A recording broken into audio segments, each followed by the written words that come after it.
Le président de la République vient de réagir à l'actualité, vient de faire ses annonces ce lundi 10 décembre.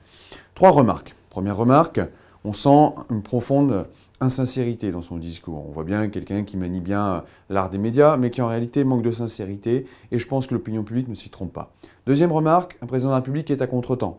Il a fallu plusieurs semaines pour réagir, il a fallu plusieurs semaines pour enfin entendre l'opinion publique, pour entendre les oppositions. Troisième remarque, un président de la République qui, au final, fait un aveu de faiblesse, un aveu sur le rendez-vous manqué de ces 18 mois et qui, finalement, valide le fait que sa politique n'était pas la bonne. Les Républicains, nous avons, depuis 18 mois, défendu un certain nombre de propositions.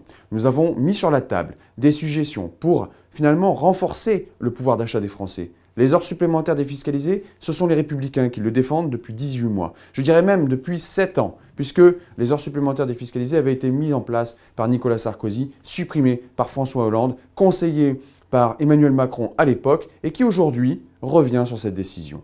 D'autres propositions ont été mises sur la table. Je pense à la proposition de loi d'Aurélien Pradié sur le handicap. Je pense aux différents amendements que les Républicains ont déposés ici et qui allaient dans le sens de l'intérêt général, qui allaient dans le sens de l'amélioration du quotidien des Français.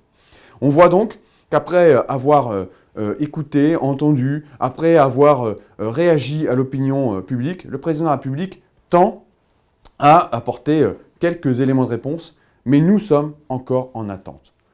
Nombreuses questions restent en suspens. Comment financer ? Comment financer toutes ces annonces? Qui va payer?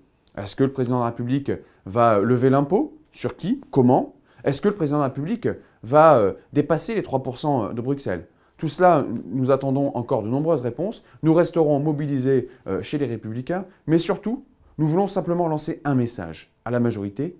Cessez de mépriser. Vous voyez les résultats. Maintenant, vous écoutez aussi les oppositions parce que nous sommes là pour apporter du mieux, apporter des propositions à l'ensemble de nos concitoyens.